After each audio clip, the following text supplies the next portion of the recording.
Media के तमाम बंधुओं का स्वागत है। देखिए, ये आए दिन ऐसा हो रहा है कि झारखंड में जो भी आता है, राष्ट्रीय स्तर पर ये बयान तो चल रहा ही था, पर झारखंड में जो भी आता है ये कहकर चला जाता है कि भाई संविधान को भारतीय जनता पार्टी समाप्त करने की कोशिश कर रही है। अब कल माननीय मुख्यमंत्री चंपई सोरेन जी का बयान आया था कि भारतीय जनता पार्टी संविधान को समाप्त कर देगी अगर वो सत्ता में आएगा। जो नेता बड़ा आता है उसके लिए ऐसा लगता है कि ये सबसे आसान। दो तरीके का एजेंडा होता है, एक मुख्य एजेंडा, एक हिडन एजेंडा। हिडन एजेंडा को ये अपने सहयोगियों से इंप्लीमेंट करवाते हैं।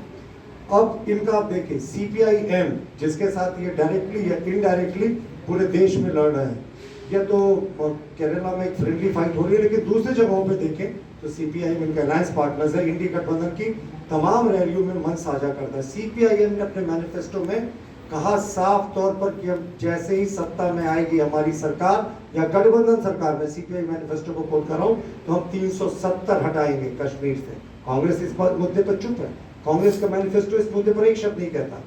दूसरा इन्होंने कहा जो बहुत डेंजरस है कि देश में जितना परमाणु हथियार है हम सबको नष्ट करेंगे, यानी देश को आप एक्सपोज छोड़ देंगे। हमारा पड़ोसी पाकिस्तान जो है वो न्यूक्लियर आर्म्ड स्टेट है, लेकिन आप कह रहे हैं कि नहीं हम साहब हम जितना डिसआर्मामेंट है न्यूक्लियर का वो करेंगे। और ये कांग्रेस की सहयोगी है, इंडी अलायंस की पार्टनर है। ये और भी कहते हैं कि सीए को समाप्त करेंगे और ईडी को पीएमएलए के तहत जितनी शक्तियां दी गई हैं हम पीएमएलए कानून को भी समाप्त करेंगे। तो ये तो सीपीआई-एम का मैनिफेस्टो है जो इनके गठबंधन की दल है, और उसने मैनिफेस्टो में सीधा लिखा है कि हम अपने या अपने गठबंधन के साथ जब भी सत्ता में आएंगे तो इन चीजों को इंप्लीमेंट करेंगे। तो ये जो आप देखते थे ना कांग्रेस का हाथ संविधान तोड़ने वालों के साथ, तो ये मैंने आज आपको रियलिटी चेक करा दिया कि असली संविधान विरोधी कौन लोग हैं, कौन वैसे लोग हैं जो संविधान को तोड़ना चाहते हैं। जी, एक भी राज्य सरकार को हम लोगों ने डिसमिस नहीं किया, लेकिन इनका 70 वर्षों का हम लोगों ने आपको 60 वर्षों का ट्रैक रिकॉर्ड बता दिया।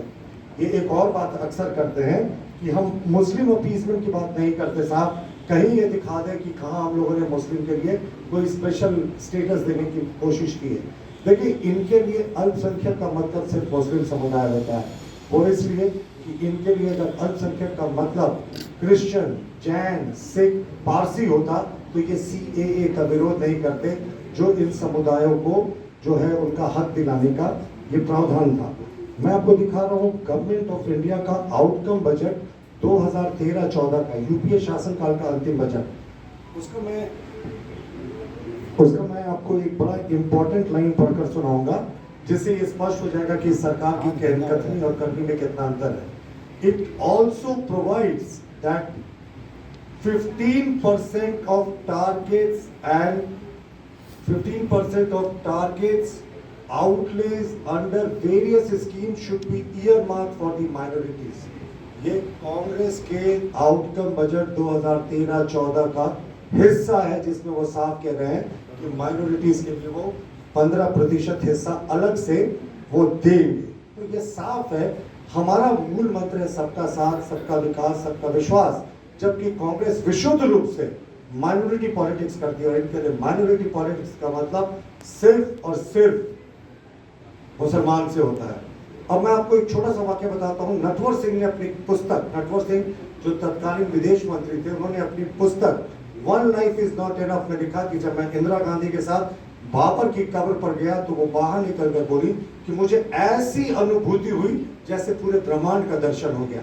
यानी एक आक्रांता के कब्र पर जाकर जब इंदिरा गांधी को ब्रह्मांड की अनुभूति हो, जिसके सेनापति ने राम मंदिर को ध्वस्त किया था, तो आप सोच सकते हैं कि ये अपीसमेंट के लिए किस हद तक जा सकते हैं। चलते हैं, जिस समय राजनारायण का मामला आया था, बहुचर्चित मामला था, इंदिरा गांधी ने 1975 में राजनारायण केस में जजमेंट आने में, राजनारायण वर्सेस उत्तर प्रदेश गवर्नमेंट, जिस समय उनकी सदस्यता चली गई थी, तो उन्होंने संविधान को ही सस्पेंड कर दिया। चुनाव जो 1976 में स्थगित थे, उस चुनाव को रोक दिया, इमरजेंसी लगा दी, लोगों के मौलिक अधिकार छीन लिए गए, जबरन पकड़ कर नसबंदी कराई जाने लगी। मीसा कानून के तहत जो विपक्ष के तमाम बड़े नेता थे उनको जेलों में ठूस दिया गया, उसमें बेल का भी प्रावधान नहीं था।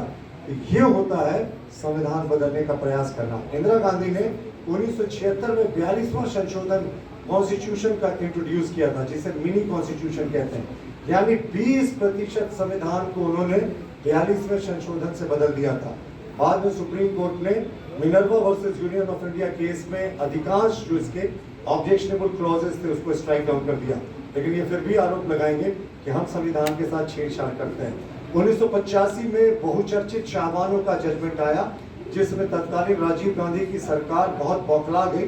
एक मुस्लिम महिला को अधिकार देने का जजमेंट था, एक बुजुर्ग मुस्लिम महिला को, लेकिन राजीव गांधी ने संविधान की बेसिक स्पिरिट के खिलाफ जाते हुए इस जजमेंट को ही बदल दिया, लोकसभा और राज्यसभा से पारित कराकर। तो संविधान की हमें ये जो नसीहत देते हैं, एक बार अपने गिरबान में झांकें। प्रेस की स्वतंत्रता जो संविधान का एक मूल उद्देश्य है कि प्रेस स्वतंत्र है, चौथे स्तंभ की संज्ञा दी गई है। आप सबों के अधिकार को 1988 के डिफेमेशन बिल यानी मानहानि कानून से लाकर इन्होंने रोकने का प्रयास किया था। देश में आंदोलन हुआ, विपक्ष भी सड़कों पर उतरा, उसके बाद इन्होंने डिफेमेशन बिल को रोल बैक किया। जो संविधान की मूल भावना जो है प्रेस की स्वतंत्रता, उसके खिलाफ था। उसके बाद आते हैं हालिया नजरिए में 2023 में संविधान की कोख से जन्मे सदन की चुनी गई कैबिनेट के पास किए गए ऑर्डिनेंस को सितंबर 2013 में शहजादे राहुल गांधी ने सार्वजनिक रूप से फाड़कर संविधान का अपमान किया था। उन्होंने बिल्कुल कैमरे के सामने फाड़ा उस ऑर्डिनेंस को और कहा कि इसकी रद्दी में जगह है, ये हम लागू नहीं होने देंगे। ये कैबिनेट से पास था। जो सदन की, मैंने कहा ना, संविधान की कोख से जन्मता है कैबिनेट।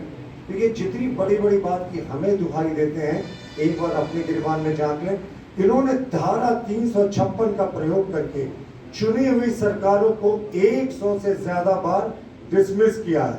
70 बार से ज्यादा तो सिर्फ इंदिरा गांधी के शासनकाल में चुनी हुई राज्य सरकारों को डिसमिस किया गया है। क्या ये संविधान की मूल भावना के विपरीत नहीं है?